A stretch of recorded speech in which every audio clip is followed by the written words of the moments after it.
안녕하세요. 네, 저는 법무빈 에이시스의 김훈정 변호사. 최민형 변호사. 이상훈 변호사입니다. 예, 오늘은 많은 분들이 궁금해하실 주제인 변호사를 선임할 때 어떤 기준으로 변호사를 찾아보고 그리고 선택을 할지에 대해서 한번 저희 나름대로 의견을 좀 나눠보고 좀 정리를 해보려고 합니다. 그 사건을 끌어가는 데 있어서는 사실관계를 정확히 파악하는 게 제일 중요하잖아요. 네, 맞습니다. 그런 측면에서는 이제 변호사와 소통이 잘 원활히 될 수 있느냐, 이 부분이 좋은 변호사를 찾는 데 있어서 하나의 기준이 될 것 같아요. 그래서 그런 부분 혹시 어떻게 생각하시나요? 네, 김 변호사님께서 말씀해주신 것처럼 이제 법률 사건이나 분쟁 사건에서 사실관계를 제일 잘 아는 사람은 사실 당사자인 것 같아요. 근데 이제 여기서 뭐 변호사나 대리인의 역할은 그 정리된 사실관계를 어떻게 법적으로 분석하고 검토를 하고 그거에 대해서 어떻게 적절한 대응 방안을 찾는지, 솔루션을 찾는지, 그 과정이 제일 중요한 것 같은데, 변호사를 선임을 해서 사건을 성공적으로 처리하려면은 그 사실관계가 대리인이나 변호사한테 잘 전달되는 과정이 중요한 것 같고, 그 과정에서 결국에는 소통이 가장 중요한 것 같습니다. 의뢰인 같은 경우에는 내 상황에 대한 사실관계가 법적으로 어떻게 처리되고 진행이 되는지, 절차적으로 가장 이제 낯설기 때문에 그 부분들이 왜 이렇게 사건이 진행이 되고 왜 이 절차가 지금 진행되고 이런 부분들을 잘 설명해 주는 게 사실은 어쩌면 대리인이나 변호인의 역할인 것 같거든요. 뭐 병원에 가서 큰 치료를 받더라도 사실 환자나 가족들이 궁금한 게 지금 어떻게 진행이 되고 있는지, 네. 뭐 수술은 어떤 걸 했고, 그리고 향후의 차도가 어떻게 될 것인지, 이런 거를 많이들 궁금해 하시고 또 불안해 하잖아요. 네. 거기에 있어서 의사가 자세하게 하나하나씩 설명해 주면은 이제 환자분들도 안심을 하고 가족분들도 그런 걸 좋아하는 것과 마찬가지로 이 변호사 업무도 사실 비슷한 것 같아요. 그래서 그 진행 상황을 변호사가 공유를 해주고, 그리고 앞으로 필요한 게 무엇인지, 그리고 어떻게 될 것 같으신지 전망을 해주는 것이 사실 굉장히 중요한 변호사의 역할 중 하나라고 생각이 들어요. 네. 그런데 이제 우리가 간혹 가다가 보면은 본인이 선임한 변호사가 연락이 안 된다거나 뭐 만나기가 좀 어렵다, 그리고 심지어 어떤 경우에는 이제 실제로 그 변호사의 얼굴을 본 적도 없다 라고 하는 경우도 사실 있잖아요. 그래서 그런 상황에서 이제 저희를 찾아오셔가지고 뭐 변호사 교체를 희망한다든가 이런 것도 사실 우리가 심심치 않게 볼 수 있잖아요. 네. 그런 경우는 사실 어떻게 그런 일이 벌어지는 걸까요? 이게 방송용으로 적절한지는 네. 모르겠는데, 이게 아무래도 이제 사실 요즘에 이제 변호사 시장에서 이제 변호사 사무실이 작은 이제 개인이 운영하는 소규모로 운영하는 사무실과 이제 기업형으로 해서 많은 변호사 수를 두고 큰 규모의 이제 법무법인이라든지 이런 식으로 이제 형태가 다양한데, 그렇다 보니까 사실은 이 변호사의 일이라는 게 의뢰인과 얼마나 잘 소통을 해서 그 놓여진 팩트, 사실관계를 분석하고 그거에 대한 적절한 대응을 찾느냐인데, 이게 빠르게 효율화라는 이제 어떻게 보면 기업 논리에 따르게 되다 보면은 그런 과정이 조금 더 소홀해지는 과정이 아무래도 생기지 않을까, 네, 그렇게 생각이 듭니다. 그러니까 이제 우리가 말하는 이제 소위 공장식으로 이제 사건을 처리하는 네. 펌들이 있고, 그런 데들은 이제 효율적으로 사건을 처리해 수익이 극대화되니까 변호사들 간의 업무 분담이 이렇게 이제 딱딱 나눠져 있는데, 그러다 보니까 내가 이제 주로 소통하는 뭐 처음에 상담에 들어와서 선임을 하게 됐던 그 변호사는 내 사건에 대해서 전부를 다 알고 있지는 못하는 경우가 있다. 그런 경우들이 네. 많죠. 그런 경우가 있어서 뭔가 이제 연락을 취해도 잘 대답을 안 해준다든가 네. 뭐 그런 경우가 있을 수 있는 거죠. 그러니까 이거는 어떻게 보면은 이 법조계의 좀 현실적인 부분인 것 같아요. 그렇죠. 네. 예, 뭐 사무장이라고 하는 그러니까 변호사가 아닌 직원이 뭐 상담을 한다거나 네. 뭐 실질적인 업무를 하는 법무빈도 있잖아요. 그렇죠. 아무래도 이제 그 변호사들이 사건 처리도 해야 되고 어떻게 보면은 수임을 해야 되는데, 네. 그런 부분들을 이제 한 명이서 다 할 수가 없다 보니까 그 분업화 과정에서 이제 소위 말하는 사무장들이 이제 뭐 영업을 도맡아서 하는 경우가 있는데, 그 부분까지 넘어서 사건 처리에 있어서도 사실은 실질적으로 변호사 아닌 사람이 뭐 주로 처리를 하게 되는 경우들도 더러 있는 것 같아요. 네. 그렇게 됐을 때는 이제 사실 그 부분은 법률 위반의 문제도 있기도 하고요. 그리고 결국에는 의뢰인한테 사실은 좋은 방향으로 흘러가지 않을 가능성이 높은 거죠. 네, 아무래도 사무장은 아무리 뭐 법조계 오랫동안 일을 했더라도 변호사만큼의 법률 지식은 가질 수 없기 때문에 그렇죠. 사실 어떤 의뢰인이더라도 사무장한테 내 사건을 맡기고 싶지는 않을 거예요. 그렇죠? 네. 그런데 이제 실제로는 그런 펌들도 상당수 있다, 아직도. 그렇게 좀 보이고요. 이제 첫 번째로 이제 중요하다고 포인트를 뽑은 것이 이제 저희가 변호사랑 소통이 잘 되느냐, 그리고 계속 책임감을 가지고 뭐 내 사건을 맡아줄 수 있는, 믿을 수 있는 사람이냐, 이 부분이 이제 다뤄봤던 부분이라면, 이제 두 번째로는 당연히 이제 중요한 게 이제 변호사의 실력이잖아요. 어떻게 하면은 실력이 있는 변호사인지 이거를 확인할 수 있는 방법이 있을까요?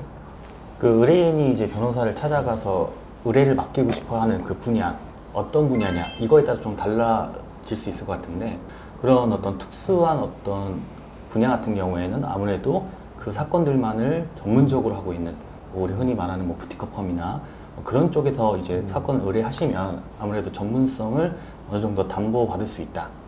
그렇게 볼 수 있을 것 같고, 그런 어떤 특이한 분야의 사건이 아닌 뭐 흔히 뭐 쉽게 말하면 뭐 민사적으로는 뭐 대여금 같은 일반적인 사건, 뭐 형사 같은 경우는 뭐 폭행 같은 일반적인 어떤 문제되는 사건들에 대해서는 뭐 실무 경험이나 이런 것들은 크게 문제되지는 않은 것 같습니다. 네.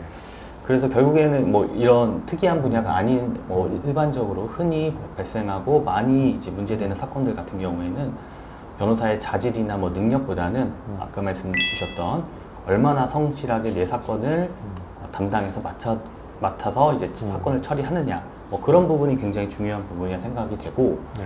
또한 뭐 이런 일반적인 사건이라도 유사 사건을 어떻게 처리해 왔는지 그런 부분들이 있다면 뭐 과거 수행했던 유사 사건들에 비추어 봤을 때 의뢰인들이 의뢰해 주신 사건에 대해서도 어느 정도 전문성 있게 처리할 수 있을 거라고 생각을 합니다. 네.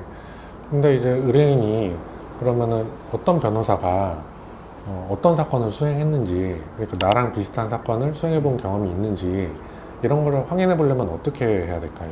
요즘에도 이제 결국에는 변호사 시장도 변호사들에 대한 홍보 이런 것들이 굉장히 중요한 문제이기 때문에 뭐 홈페이지나 이제 뭐 블로그를 통해서 이 변호사가 어떤 일을 많이 해왔고 뭐 승소가 어느 정도 됐었다 이런 걸 확인할 수 있을 것 같고, 직접 만나서 이제 그 변호사에게 직접 어떤 사건을 수행했고 어떤 뭐 경험이 있는지 이런 걸 물어보는 것도 방법일 수 있을 것 같고, 또 이제 변호사들이 어떤 전문 분야 같은 것들을 이제 제시하면서 하는 경우가 있거든요.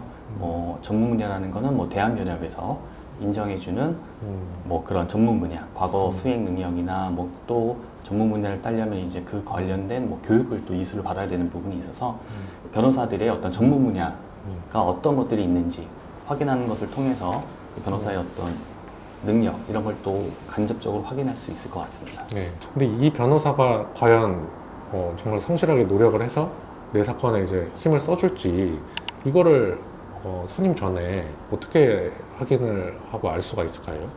근데 사실 그 부분은 네. 어쩔 수 없이 이제 사건을 수행하면서 겪어보는 부분이기 때문에 사건 수행 전에는 확인하기가 좀 어려운 측면이 있습니다.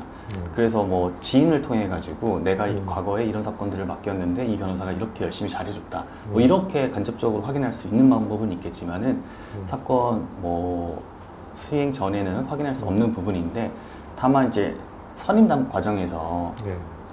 의뢰인들이 하는 말에 대해서 귀 기울이지 않고 이 사건은 우리가 충분히 100% 승소할 수 있다, 뭐 무죄를 100% 받을 수 있다, 뭐 이런 식으로 이제 사건 수임을 약간 종용한다든지, 또는 뭐 사건 수임 과정에서 변호사들이 어느 정도 사실관계를 경청하고 그거에 맞춰서 뭐 판례를 제시한다든지, 시작하는 단계에서도 어느 정도 진행될 수 있는지에 대한 가이드라인을 제시한다든지, 뭐 그런 부분들을 통해서 이제 사건 수임 전에 이 변호사가 어떻게 자기 사건을 열심히 처리해 줄 수 있는지를 확인할 수 있는 하나의 뭐 증표가 될 수 있다고 생각합니다. 네. 그러니까 이제 너무 영업식으로 나를 선임하면은 100%뭐 승소한다, 내지는 100% 무죄를 받는다. 이렇게 하는 것은 믿기가 좀 어려운 거잖아요. 우리가 그렇죠. 현실적으로 이제 실무를 해보더라도 적어도 이제 어떻게 이 사건을 전망하고 풀어갈 것인지에 대한 좀 비전을 보여주는 그런 거를 아무래도 참고를 할 수밖에 없겠죠. 근데 이제 겁을 준다거나 아니면 너무 확신을 준다거나 이런 거는 제가 생각해도 조금 위험한 신호가 아닐까라고 생각이 듭니다. 근데 또 이제 이 실력과 관련해서는 소위 말하는 이제 정관 변호사, 법원이나 검찰에서 이제 판사, 검사 생활을 하시다가 이제 퇴직하시고 이제 퇴임하신 변호사들이 실력이 있다, 내지는 집단, 그 조직에 속해 있었을 때 알고 있었던 인맥들이 많기 때문에 사건 처리 결과가 훨씬 더 좋게 나올 수 있다. 이런 어떤 인식들이 있잖아요. 근데 실제로도 이 정관 변호사들이 실력이 있고 맡겼을 때 결과가 좋다. 이렇게 말할 수 있을까요? 이것도 뭐 어떤 정관 출신의 변호사이냐에 따라 뭐 얘기할 수 있는 부분은 충분히 있을 것 같은데, 그 의뢰인들이 뭐 정관 출신의 변호사를 선임해야 되지 않냐 이렇게 질문을 주셨을 때 드리는 말씀은, 뭐 장점 같은 경우에는 아무래도 판사나 검사 같은 정관 같은 경우에는 특정 부서에서 뭐 업무 실무적이거나 뭐 이런 부분에 대해서는 어느 정도의 전문성은 있을 수 있다, 그런 측면에서 말씀을 주로 드리거든요. 특히 뭐 검사 같은 경우에는 수사 과정에서의 절차나 뭐 이런 부분에 대해서 형사법에 대한 법리에 대해서 충분히 오랜 기간 동안 숙지가 돼 있는 상황이고, 판사 같은 경우에도 기록이나 이런 것들을 검토해서 결론을 도출하는 어떤 그런 업무를 했기 때문에 그런 측면에서는 판검사의 어떤 전문성은 인정될 수 있을 거라고 생각을 합니다. 근데 다만 이제 검사 출신 정관이라고 해서 모든 사건을 다 잘할 수 있는 건 아니거든요. 검사 같은 경우에는 아무래도 형사 사건을 주로 많이 했기 때문에 뭐 일반적인 민사나 뭐 가사 같은 경우에는 어느 정도 전문성을 가졌다고 보기에는 좀 어려울 수도 있을 것 같고, 판사 같은 경우에도 뭐 검사나 변호사가 준비해오는 어떤 사실관계나 증거를 통해서 이제 결론을 도출하다 보니까 의뢰인과 사실관계를 같이 조율해서 만들어가고 우리가 입증하고자 하는 증거자를 수집, 체증하는 뭐 그런 과정에서는 판사가 조금 부족할 수도 있는 부분이어서 전문성이 있는 분야에 대해서는 어느 정도 정관 변호사님들을 선임하는 거에 대해서는 장점이 있을 수 있을 것 같습니다. 또한 이제 그 정관 변호사를 선임할 때 또 고려해야 되는 부분이, 어느 공무원 조직이든지 일단은 실무를 담당하다가 이제 관리직으로 올라가는 경우가 있거든요. 관리직으로 가다 보면은 현장에서의 수사나 어떤 실무 이런 거에 대해서 어느 정도 담당하지 않게 되고, 이제 관리직에서 이제 업무를 수행하다 보니까 어떤 뭐 법리나 실무적 감각이 어느 정도 떨어질 수 있습니다. 그런 부분을 고려해서 판검사 출신의 그 정관 변호사를 선임할 때 고려를 해야 되는 부분인 것 같습니다. 그러면은 이제 실력적인 부분은 말씀하신 것처럼 그 해당 검사나 판사님이 속해 있던 부서, 뭐 예컨대 검사님이라고 하면 마약 부서에 있었다 라고 하면은 당연히 그 마약 부서에 속해 있던 뭐 기간 동안 마약 사건만 하기 때문에 당연히 그 실력이 뭐 있을 수밖에 없을 것 같고, 그리고 판사님의 입장에서도 사실 여러 가지 다수의 사건을 처분권자 입장에서 판단을 하기 때문에 이제 실력이 있을 수는 있을 것 같아요. 근데 이제 그 외에 경험해보지 않은 사건 처리에 대해서는 변호사와 실력의 차이가 뭐 유의미하게 있지는 않을 것 같다라는 말씀이고, 그리고 뭐 증거 수집이라든가 뭐 의뢰인들과 이제 사실관계를 소통한다든가 이런 부분은 오히려 판사 출신이나 검사 출신 분들보다는 변호사를 계속 하셨던 분들이 나을 수도 있다, 이런 말씀이신 것 같은데, 또 많이 궁금해 하시는 부분이 어떤 인맥을 활용해서 우리가 소위 말하는 정관을 이용해서 뭐 좀 무죄가 될 사건을 뭐 유죄로 만든다든가, 반대로 유죄가 될 사건을 무죄로 봐준다든가, 요즘 어떤 현실에서 그런 것들을 기대하고 수임하는 거에 대해서는 어떻게 생각하세요? 정관 변호사님을 찾는 이유 중에 하나, 정권법적인 방법이 아닌 인맥을 통해 가지고 전화 한번 한다든지 뭐 좀 청탁을 한다든지 뭐 이런 부분에 대해서 이제 정관 변호사를 선임하려고 하시는 분들도 가끔씩 있는데, 제가 그래도 변호사 생활한 지 한 10년 정도 됐는데 사건을 수행하면서 그런 것들이 통하지도 않았고, 변호사 업계에서도 그런 시정에 대한 목소리도 많았고, 또 특히나 이제 언론을 통해서도 그런 폐해에 대해서도 충분히 얘기가 되어 왔기 때문에, 제가 변호사를 활동하면서 뭐 정관 출신 변호사를 선임해서 될 사건이 안 된다든지 안 될 사건이 된다든지 그거는 찾아보기가 어렵고, 변호사 입장에서도 그런 의뢰를 받는다고 하면은 변호사로서의 어떤 양심이나 이런 거에 맞지 않다 그래서 이제 그런 부분은 없는 걸로 봐야 될 것 같습니다. 네, 저도 그런 걸 본 적은 없는 것 같아요, 개인적으로도. 그, 마지막으로 이제 변호사 선임할 때 중요한 부분이 또 수임료잖아요. 이 수임료가 어느 사무실을 가느냐에 따라서 같은 사건도 굉장히 천차만별이잖아요. 네. 왜 그렇게 형성이 되는 걸까요? 일단은 변호사 보수라는 게 사건 수행하는 변호사의 시간을 사는 행위, 구매하는 행위인 것 같아요. 네. 결국에는 본질은 변호사가 그 사건에 투입하는 시간에 대한 가격을 책정하는 거기 때문에 그렇죠. 가격이 싸면 네. 쌀수록 사실은 변호사가 시간 투입하는 게 적을 가능성이 높다. 그렇게 보시면 될 것 같아요. 그러면은 이제 시간을 투입하는 것에 대해서 이제 돈이라는 가치로 이제 가격을 매기는 건데, 만약에 이제 시간 투입을 하는데 뭐 가격이 비싸다라고 하면 그 변호사는 자기가 이제 스스로 생각하는 자신의 어떤 가치가 높다고 생각하는 거다, 뭐 이렇게 보면 되는 걸까요? 일단 기본적으로 그럴 수 있죠.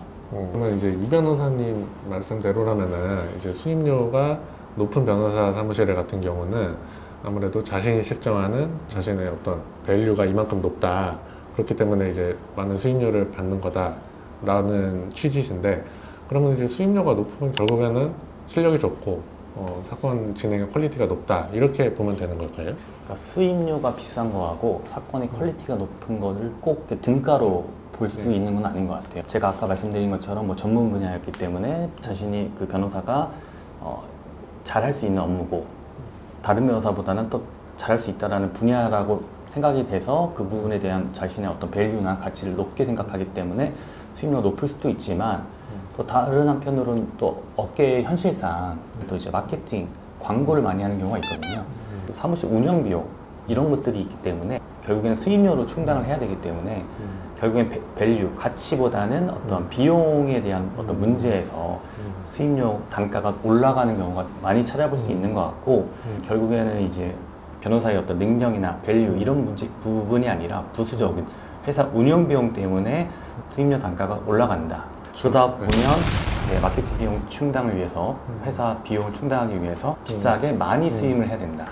그러면 결국에는 변호사들이 또 한정된 시간 내에 많은 사건을 또 수임을 해야 되는 거기 때문에 수임료가 비싸다고 해가지고 반드시 퀄리티가 좋다, 그 변호사의 업무 수행이 크게 더 좋다, 이렇게 보기에는 또 한계가 있는 것 같습니다.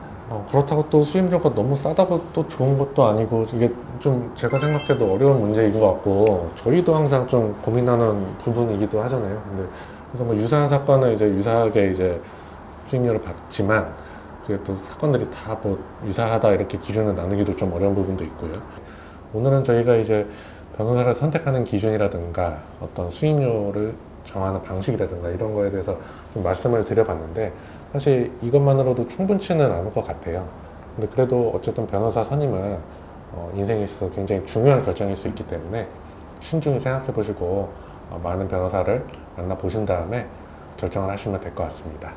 네, 오늘은 여기까지 이야기를 나눠보겠습니다. 혹시 더 하시고 싶은 분이 있으세요?